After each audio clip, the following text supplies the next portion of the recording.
Bismillahirrahmanirrahim. Assalamu alaikum and welcome to World This Morning with Shazad Hashmi today. Ladies and gentlemen, unfortunately Shazad Khan is not here with me today, but definitely we are going to talk about some amazing things about this amazing blessed month of Ramadan that we are observing. We are in the first Ashra, just few rosas fast down the lane, and we're having such a good time as well. We're just getting used to the routine since it is the beginning, but we're learning so much. If you have been watching this show regularly, definitely you have been learning a lot as well, because in the first segment we entirely dedicate our show towards, learning a lot about our religion, especially this month Ramadan. And for that purpose, we have been joined by this person for quite some days now. Again, mashallah, we have Moulana Imran Sandhu, who tells us about how to spend this month and how to get just the right blessings from our Creator. Assalamu alaikum, welcome to the show again. Wa alaikum assalam wa rahmatullahi wa barakatuh. So, sir, we have been talking about, how to attain some very good characteristics and virtues in your personality for the past 2 days. If you've been watching, as well. But today, I do have a different question. Let's start with a very basic question that a lot of you out there are curious about as well. And me, being a Muslim, being a layman as well, I'm curious. I feel like, we do know the history that we have been taught in our schools by our parents as well. Everyone out there knows that our holy book, Quran, was revealed in the month of Ramadan. But what is the connection between Quran and Ramadan? Yeah, so Alhamdulillahi wa nahmaduhu wa nusalli ala rasulihil kareem. A'udhu billahi minash shaitanir rajim. Bismillahir rahmanir rahim. Shahru Ramadan alladhi unzila fihi al-Qur'anu hudal lin-nasi wa bayyinatin min al-huda wal furqan. Sadaqallahu al-azim.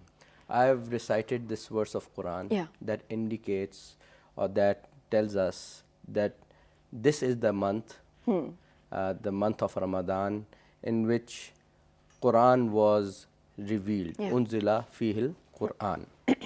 That it was revealed in the month of Ramadan. So Prophet Muhammad sallallahu alaihi wasallam has informed us that Quran was sent down from Lawh Mahfuz on the 7th sky to the first sky in the month of Ramadan. And then slowly and steadily, it was revealed to Prophet Muhammad through Angel Gabriel, Jibreel alayhi salam, as and when it was required. So the biggest connection between Ramadan and Quran is that it was revealed in this month. And as Quran begins after Surah Fatiha, Alif Lam Mim Dhalikal Kitabu La Rayba Fihi Hudal Lil Muttaqin, it says that Quran says that this is the book that is the source of the absolute guidance for humanity. And in this very surah, it was the first surah of Baqarah, and this is also, I think it's 185 verse of Surah Baqarah. It tells us that Quran has 3 virtues. Ramadan has 3 virtues. Number 1, it is hudal linnas. It is guidance or for absolute guidance for humanity, for human beings. It's not for Muslims only. It's for not all mankind. For all mankind. So Quran claims that this is a book of absolute guidance for humanity. And then it further tells us وَبَيِّنَاتٍ مِّنَ الْهُدَى, and it has got those verses that gives us signs of guidance as well. Absolute guidance and signs of guidance. Like Allah subhanahu wa ta'ala says in Quran at many places, look at the heavens and the earth, who created them? So it talks about the signs of guidance as well. Right? And then another virtue that Quran tells, that it is Al-Furqan in this ayah. Al-Furqan is also a necessary virtue of a person who could differentiate between good, the bad, and the evil. That is why in Urdu we use faraq. Faraq karna. So Al-Furqan is a kind of guidance that would throw light upon goodness and darkness, right? So it will tell you what is evil, what is good, and what is best for you. So this is how Quran tells us that if you want to self-actualize, then you really need to understand and go into Quran. Thank you. And since you've spoken about self-actualization, actually my next question was about that. But Sandhu Saab, did you know that there's a theme park in Dubai lately they have developed? It's all about Quran. There are actual 3D features of, that tell the stories of the surahs discussed in Qurans, and it is open to Muslims and non-Muslims. I cannot imagine how beautiful the journey must be. So, okay, coming to my next question, this is definitely about self-actualization. Ladies and gentlemen, we are so indulged and involved in our own lives. We are, hooked to media, all kinds of traditional social media. Then we have our own social lives. We're family, friends and everything. We have our jobs. We want to hang out and everything throughout the year. And this month of Ramadan is actually when this is refreshment for your soul and refreshment for your spirituality as well.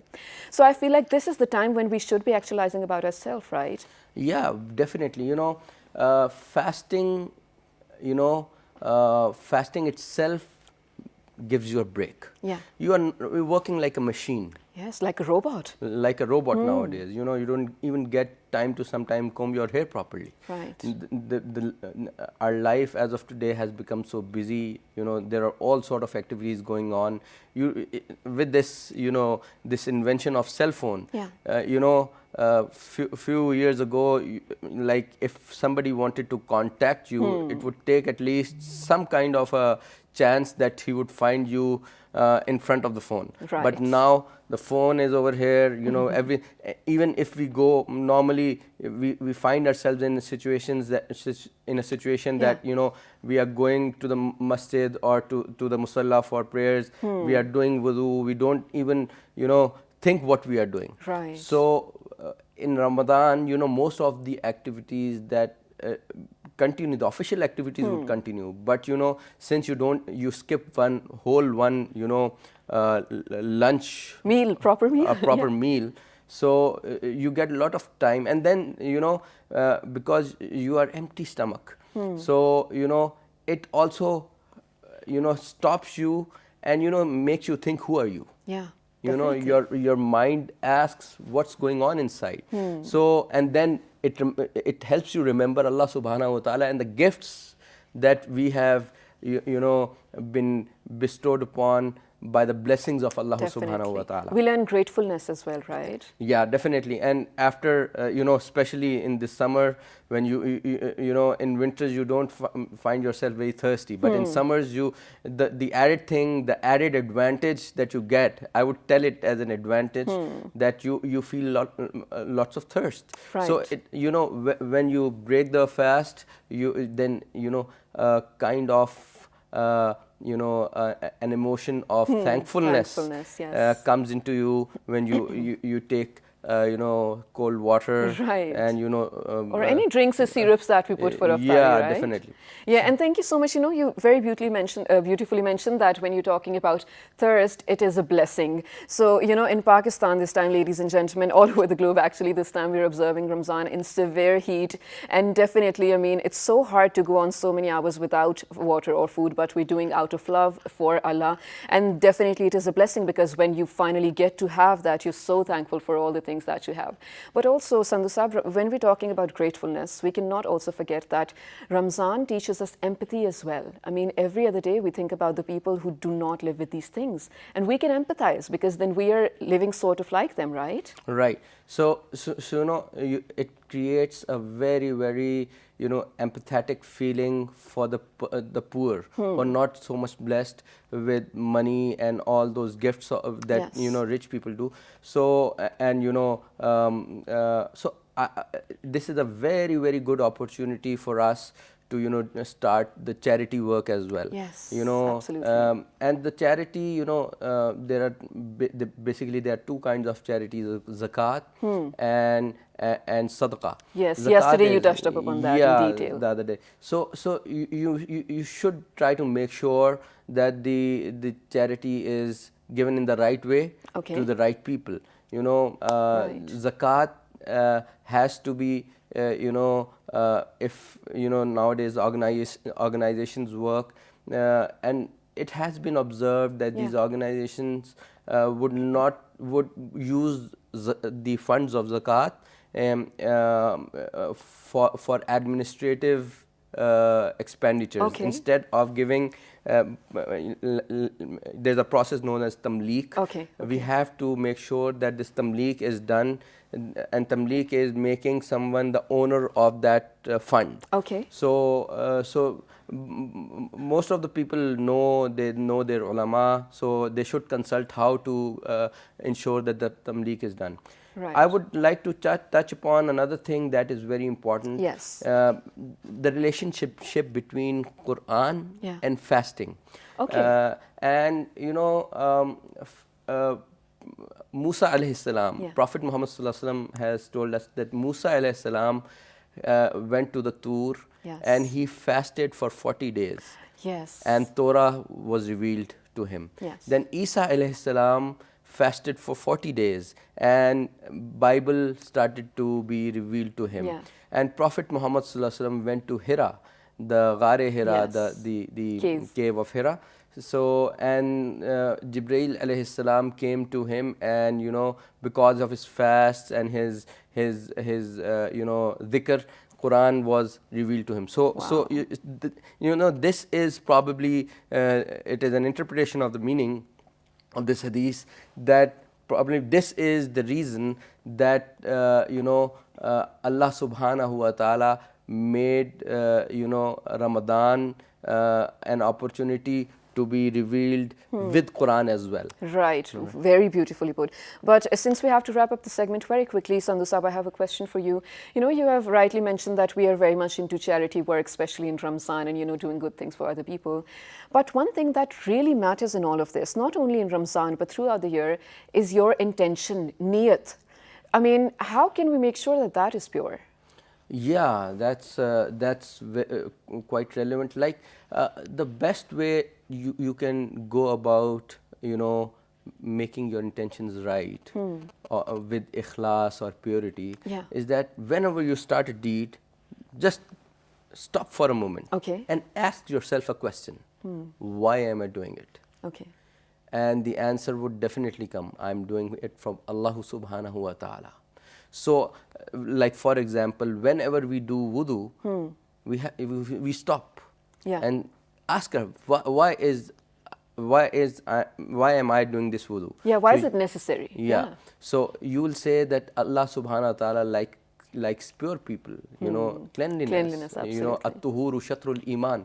So that is why I am doing wudu, and it is the sunnah of our Prophet, and it is mentioned in Quran. Yeah. So this is these kinds of, you know, thought overs would definitely stopovers and thought overs. Yeah, Give you the right intentions for everything. Right. Even if we go to our office, just think, we know that we will get a salary, but you think that I'm going to go to my office, do the hard work, will not waste time for the sake of Allah. Allah subhanahu wa ta'ala is Right, watching. right. So there's an incident. You know, a lady in Medina was trying to you know, put some water in the milk, and Caliph Umar radiyallahu ta'ala an passed by, and he overheard the conversation between the mother and you know, her daughter. Okay. And the mother said, okay, put some water into the milk and sell it for the price.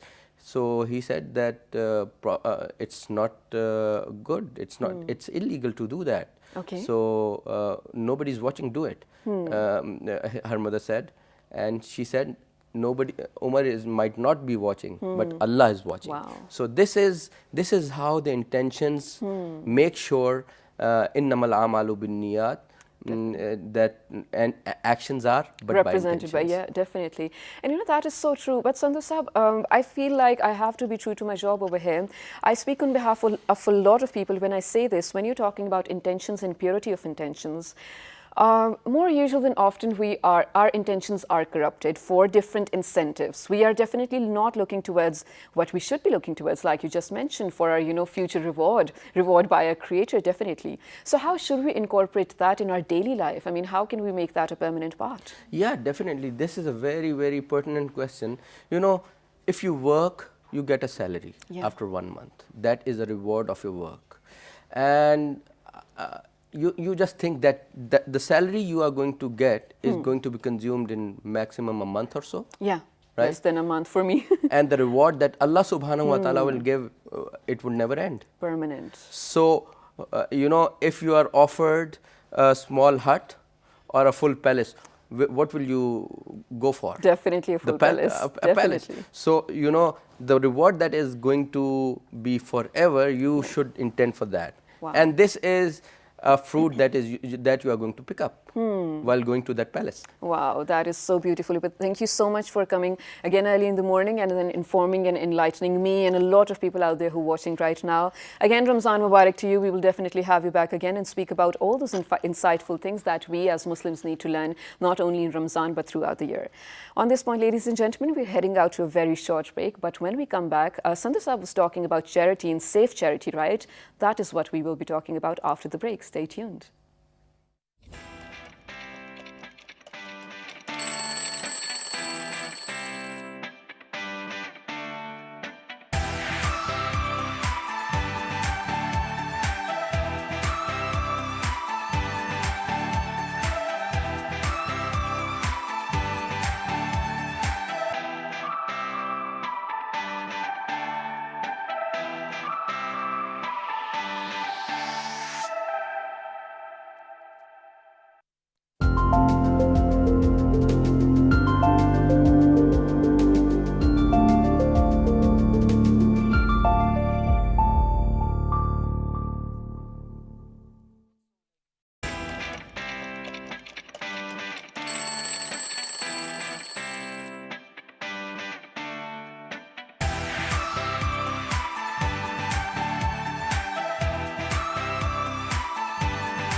Welcome back to World This Morning with Shaza Hashmi, ladies and gentlemen.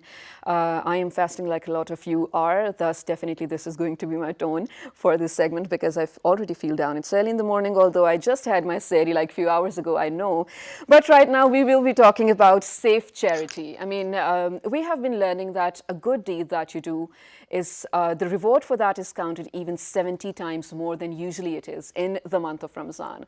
Thus, Pakistanis definitely have to be the most philanthropic nation itself, but combine that with Ramzan, we just go all out. We definitely want to do everything good for everyone out there. We're into charities, we're into organizing, iftars and sehris and everything. But what is the concept of safe charity? I mean, a lot of people that I personally even know want to, give out their money to needy people, the less fortunate ones, or anyone, they feel is deserved for the charity. But most of the times we're not even sure if the people that we are giving the charity to are really deserving. Are they the legit people? I mean, do they even fall eligible to the criteria of getting the charity? This is what we will be talking about. And for this purpose, we've been joined by some amazing, amazing ladies. On my right-hand side, this is Anna Mughal, who happens to be a social activist. Assalamu alaikum. Welcome to the show. Walaikum salam, Shaza. How are you? I'm absolutely great. Thank you for coming. Next to Anna, we have Rabia Khan, who happens to be a psychologist. Assalamu alaikum. Welcome to the show. Salam. Thank you. My pleasure to have you early in the morning. So ladies, first of all, have you gotten used to the routine of Ramzan yet? I know it's just the beginning, but it's slow, right? It is comparatively slow. Right. But we are getting into the routine. And we wouldn't expect for Ramzan to be in such a hot weather because, of course, when I was growing up, it was usually December or November. It was so calmful. But to be in summer, how is it going for you? Well, it is still better than the last year. Yeah, exactly, so because of the weather. Yeah. Coming back to winter. Exactly. Few years, comparatively, we started off with a better. That's true as well. Weather. I mean, next time we're probably, coming back to winters again, inshallah, very soon. So for a lot of people out there who don't even know the concept of safe charity, let's start with you, Rabia. What is safe charity? Okay, so let me put it this way. You must have heard, or the audience who are listening and watching this TV show, they are very familiar with the word khairat. Yes. See, khairat. And if you listen to the word khairat, there is khair in it. Okay. Right? And khair means betterment, it's like a good prayer for the other as well as for myself. So this is what we if you can summarize it, safe charity, it's in this word. Okay. And we are so prone to khairat. Once you said that it's Ramadan, and Ramadan, if we talk from psychosocial behavior model, in Ramadan we are so prone to giving this khair to others. Yeah. and earning khair for ourselves as well. Right. So safe charity, like, you know, connecting with it, how it should be done, and what are some of the factors that we should be careful about, we'll talk about that. Wow, that is absolutely brilliant.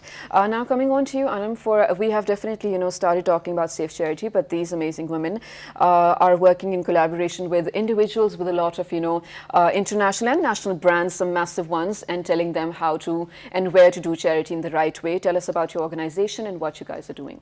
So basically, our organization is Empowerment Through Creative Integration, ECI Private Limited. We've been working on safe charity since past 2 to 3 years. And how this concept came about, Pakistan currently, like you said, it's a very philanthropic nation. Yes. We're giving out 554 billion rupees in charity. 554 billion, wow. Yeah, per year. Love annually. it. So yeah, that is huge. That is almost 2% of our GDP. But researchers show that almost 30 to 35% of this money is going into outfits which we're not sure how they're utilizing this money. Okay. So sorry, it can be any form of charity, not only money, but how this charity is being utilized, we're not sure. 30 to 35% is a huge amount. Definitely. They are going into terrorist outfits, extremist outfits, or being used for activities which are probably against the nation. Right. So that's how the concept of safe charity came about, when it was found that that so much of our charity is going into the wrong hands. We came up with these awareness drives. We came up with these, you can say, even trainings. We were working with the Chamber of Commerce in various districts. Okay. To make their members aware of the problems of not giving out safe charity. Perfect. So that's how ECI started off, and currently we're working on awareness of this concept. Again, making individuals and organizations aware of how they should be distributing this, the charity that they're giving out. In Ramadan specifically, we work with Kershi and brands of this sort to help them identify the right people to give out their We will packages definitely get to the detailing of that, because we need to find out how do you guys find the right people, right? But moving on to you, Rabia, you know, of course, there's a street culture in Pakistan, beggars and everything on the roads. But especially in Ramzan, I feel like even they know they act more vulnerable. I'm just talking about the ones who act, not the real ones, right? They act more vulnerable, and they're out in the streets all the time because they know people are willing to give. Yes. Should we be giving to them? And how can we find out if those people are legit? Because I'm pretty sure some of them belong to societies or colonies that are definitely related to, you know, things that we should not be supporting. Yeah, exactly. Mafias and everything. Yeah, exactly. Well, that's a very critical question that you have asked me, whether they should be given or not. Because, okay, like, leave that out. But yeah, you know, how can we find like, you know, I'll quote an example. Recently, we were conducting sessions in Multan on countering violence and extremism, and where we were talking that 70%, like, you know, extremists, 70% of the terrorist activities in Pakistan, it's been funded from Punjab. 70 to 75, and 25 is, I guess, from KPK. And where we were talking about the model, where we talked about, like, you know, that Army Public School incident. The incident was, like, you know, the attack was conducted by the Taliban, which is said that it's conducted Taliban, where these Talibans were funded from. So the funding was where we discussed with them that, like, you know, once you're giving the charities, these are the funded terrorist, mafia, or whatever the groups they are, they take out all these charities, they're charity funded. Right, I get it. Yeah, exactly. They take that. So there was a debate among the youth and us. And they said, you're stopping us from giving charity to the needy ones. Right. That's what it's in Quran. That's what our religion taught us. Well, so that is now a point of suspense. I will stop you right here, Rabia, and I will definitely get back to you. But I just need 2 minutes for me and my audience. I just need to give them a you know, sort of a talk. So since she very rightly mentioned, she was talking about, you know, counter-terrorism and extremism in Multan. That is because, ladies and gentlemen, when we're looking at, I study peace, you know, peace and conflict and strategic studies. studies. This I know that a major part of the extremist organizations are often fed through charities in southern Punjab, charities that we give out and we're not sure where they're going to.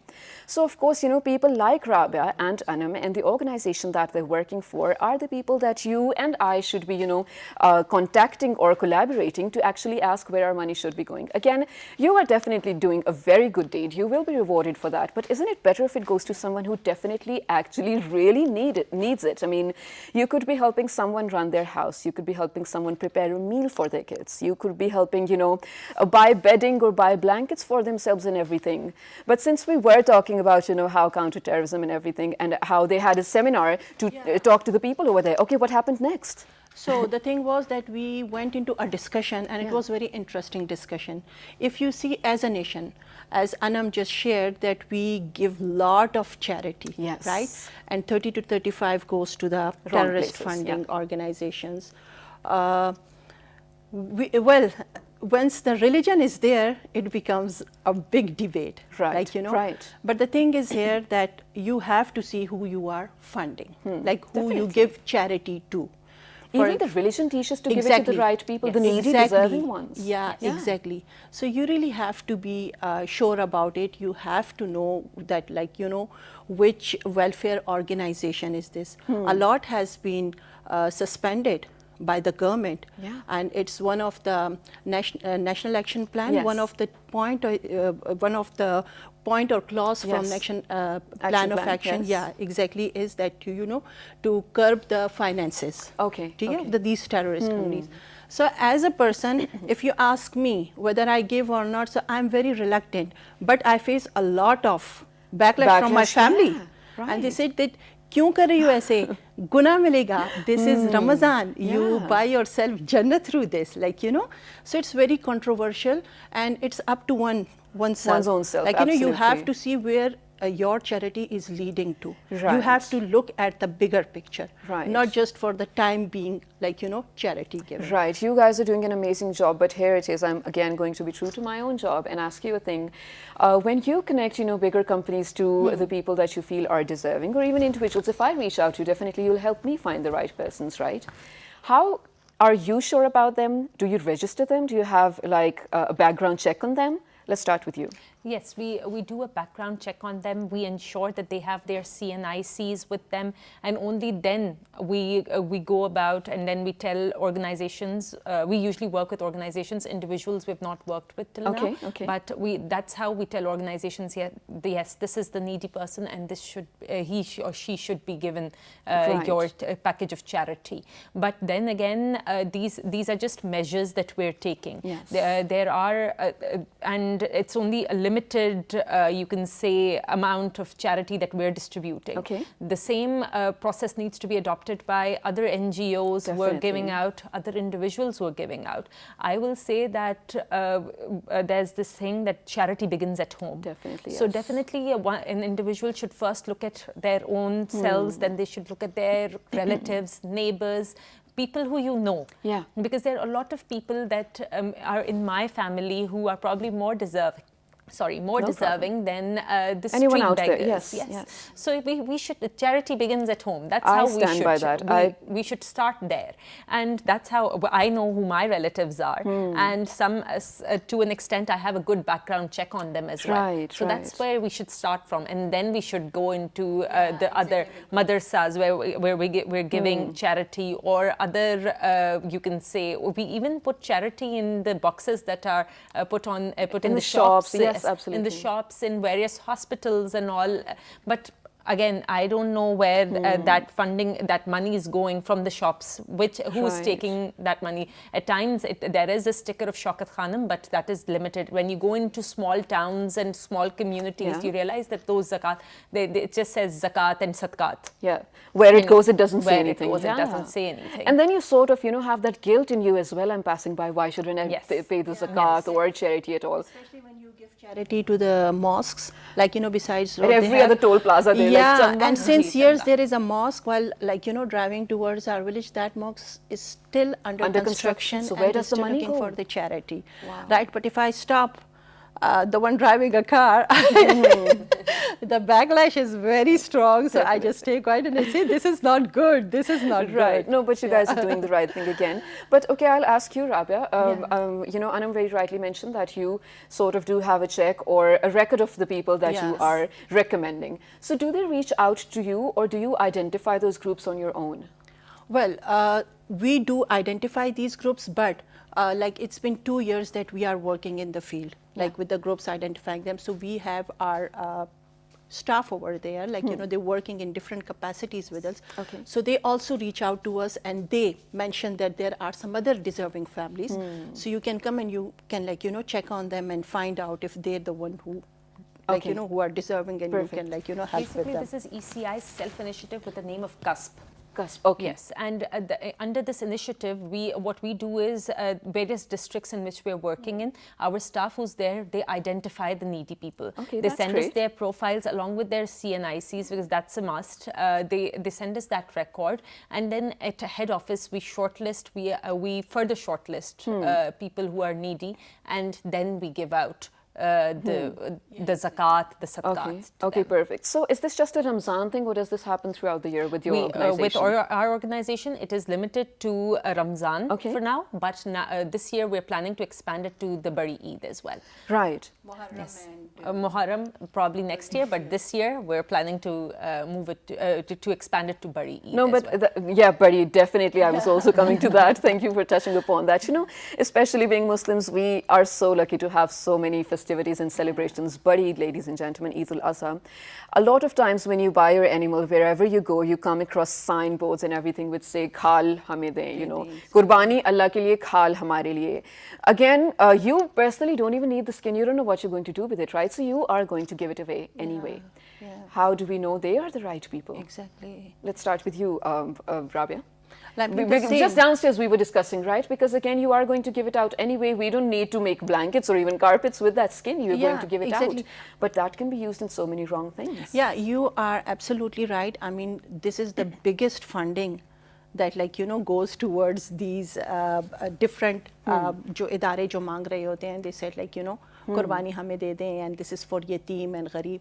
And it's everywhere. In the village you go, you have got tents. Once you reach home, you must have passed some 10 boards or, you know, the banners over there. Definitely. And as I shared earlier, that being a very emotional and, like, you know, this is a time where we are very inclined towards, like, you know, practicing a good practicing Muslim at that time. So we go, we think about it, and we, like, you know, give it to them. So I guess the same rules applied which we like, you know, discussed it over there, that we have to be really sure. Yes, we have to be sure. We have to reach out to those organizations who we know are doing the right work. Exactly. Right. Okay. ED, Shaukat Khanam. Okay. These are some of the names which we know are doing the right work. Yeah, we know for sure, right? Yes, we know for sure. Definitely the right thing. But you know, ladies and gentlemen, especially in the Twin Cities and in different parts of the country as well, as Ramzan starts, as we've already been mentioning, there's a drive of charity, which is absolutely amazing. But there are frauds. It has been happening to some people that I know. Even happened to one of my producers. There was a team of people, you know, that came to their house and they're like, we're starting a charity campaign. Give us your CNIC number, give us your data, family data and everything. And then the person said, I'm not even eligible for any sort of charity. He's like, we just need your data. Why do you need the data? I mean, so let's start with you, Anam. How can we sort of point out frauds first of all and be safe from them? You need to whenever somebody rings your bell, you have to check their cards. Okay, we ask for their cards instead of them asking for ours, right? Yes, exactly. First thing, who are you? Which organization do you belong to? Which government department are you coming from? Where is your card? Because all of these government employees, the polio teams and all who are coming to our place, anyone who's asking for our data saying that the government wants it for this program or that program, they have to have identification cards. Definitely. And they do. The right ones do. Yes, they do. They do. They're usually wearing it in their necks. Or you can ask for a letter. You say that show us the letter, based on which you're asking for these details. Okay. Otherwise, don't give it to them. You have no right. You can turn them down. You can say, please let me know which your government department is. I'll go to the office and give my information. Right, that is very right. Please keep that in mind because this is so common, not only here but in every part of the country. I'm pretty sure of that. But since we just have a little time left, I'll come to you, Rabia. Talk about your awareness programs now. Are you guys going to hold seminars? Because you did mention the Multan thing, but was that that a one-time thing? No, that was during the training. We conduct trainings on countering violence and terrorism, and if you see terrorism have links with the safe charity, frauds and all that, so it came under discussion. But we do discuss these in different sessions. We are capacity building organization, we conduct trainings, so when we talk about peace and terrorism, we obviously connect it there and we discuss it with the youth. And besides that, we through TV, through media, through radio programs, like we have our own online sessions we conduct that, so we create awareness to that. As Anam said, it's a very small step, but inshallah we're going to expand more in this regard. Inshallah. But Anam, we Pakistanis do have a psychology. If someone tells us, a psyche actually, if you ladies were to tell me, other than this show, if you were to tell me we will take care of your charity, I'd be like, मैं खुद कर लूँगी, आप कौन है, or things like that. So was it even hard to convince people that probably there should be a proper channel through which your charity should be going to the deserving people?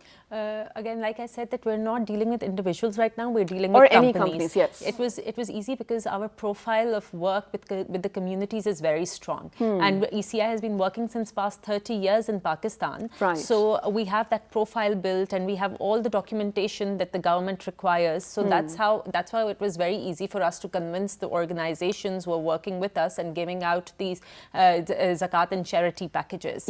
So it wasn't hard for us. But yes, if we are to go out as an individual, if I am to go out and say that give your charity and zakat and route it through me, probably people will have a lot of doubts. Questions and doubts, right? Definitely. And they should. They rightly should. You're very right. Now, Rabia, again, talking about charity, since we are definitely only going to talk about Safe Charity today, because so much to learn about, and these women are here to enlighten you and me. So, again, I mean, did you personally face any problem like that, convincing your family members or anyone that, this is the right way to go about it? I mean, just imagine the number that you told, the amount of charity that Pakistanis give. If they gave out to the right place, so many people would actually, improve their living styles, right? I mean, so many people would not be living below poverty line anymore. I mean, definitely we can say that if that were to go to the right people, right? Yeah, exactly. It's a very interesting question.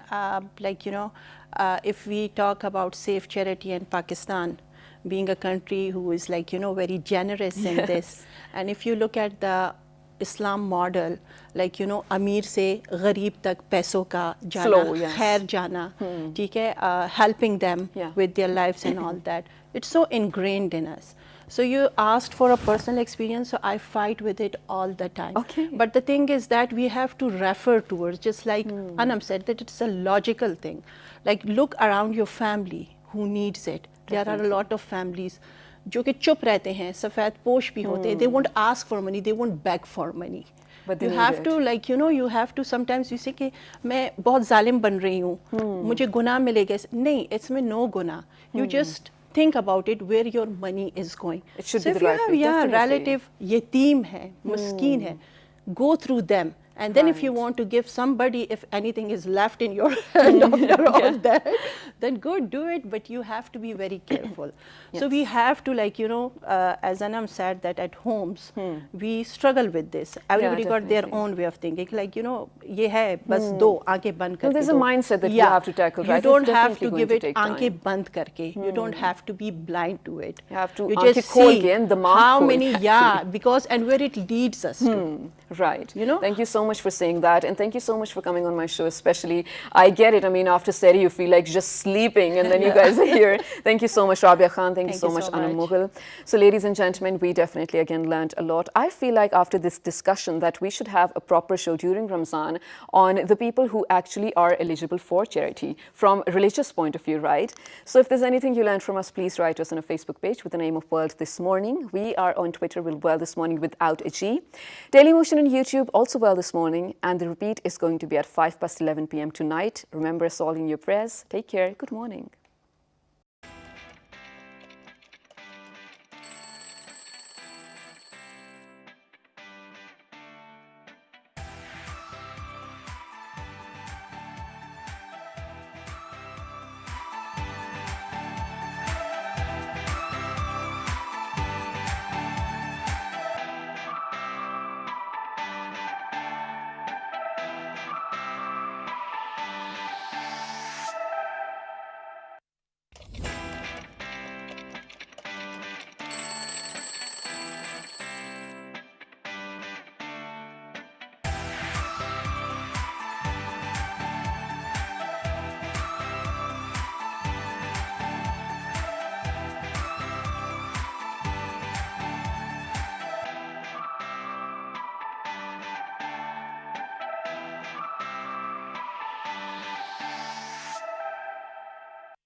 खानदान होगा 7,20,000 रुपया की faeces खानदान रखा गई है। ये खानदान रकम की एक रकम अच्छी बहुत खासी बड़ी रकम है, है। बहुत और बड़ी उसमें आप रकम है। देखिए कि 7,20,000 यानी जिस तरह हम बात कर रहे थे, ओपन हार्ट सर्जरी है, डायलिसिस है, ब्रेन स्टंट्स सर्जरी। जी, ब्रेन सर्जरी है, न्यूरो जो इश्यूज हैं उस हवाले से, डायलिसिस है, कैंसर मैनेजमेंट है, इसके बाद सी सेक्शन की बात है कि खवातीन के हवाले से, फिर बर्न मैनेजमेंट कवरेज आप बता रहे हैं ये इन एरियाज में वो जाके कवरेज करवा सकते हैं। अच्छा, इसके साथ साथ वजह क्या है कि हमें तवज्जो करनी है जो प्राइमरी हेल्थ केयर सिस्टम को इम्प्रूव करने की, हॉस्पिटल्स को इम्प्रूव करने की। ये जो देखें, जब हम सेहत की बात करते हैं, हेल्थ केयर सिस्टम की बात करते हैं, तो इसमें पेचीदगियाँ और मुश्किलात कैसे आती हैं कि देखिए, मैं इस्लामाबाद की मिसाल देता हूँ। इस्लामाबाद में 2 बड़े हॉस्पिटल्स हैं, एक है पॉली क्लिनिक, एक है Pakistan institute of medical sciences. Pakistan institute of medical sciences 1982, 81, 82 में ये बना। उस वक्त इस्लामाबाद की पॉपुलेशन बहुत कम थी। अच्छा, इर्द गिर्द के जो गिरदनवाह के इलाके हैं, वहाँ से भी लोग यहाँ पे आते। और आज आप देखिए कि तकरीबन 18 साल के बाद या 20 साल के बाद इस्लामाबाद की पॉपुलेशन कितनी है, लेकिन हॉस्पिटल वही, एक मेन नहीं और दूसरा पॉली क्लिनिक। यानी हेल्थ इंफ्रास्ट्रक्चर, जो हेल्थ सर्विसेज का इंफ्रास्ट्रक्चर है, उसको एक्सपेंड नहीं किया गया। उस आबादी के तनासब में जो इजाफा हो रहा है, उस तनासब के हवाले से। अच्छा, एक तो ये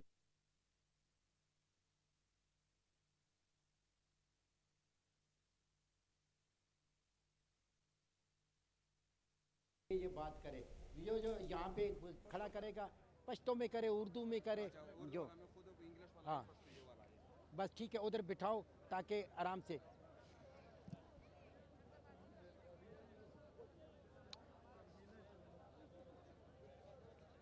ये वाले जो बंदे हैं ना, ये काट अंदर करो, पीटीआई वाला, तो इसका मतलब है पीटीआई वालों के मैं बात सुन रहे हैं, और तो कोई बंदा ही नहीं है।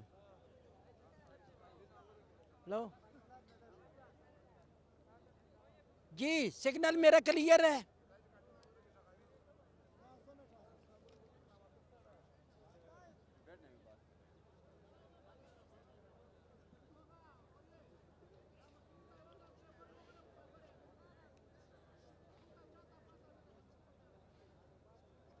दरगुन पकटिया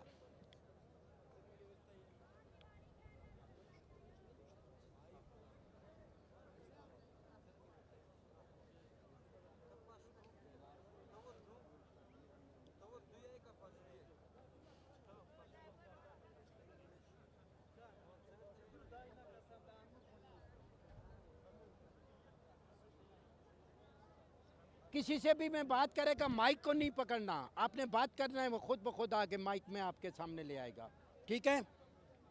और पीछे से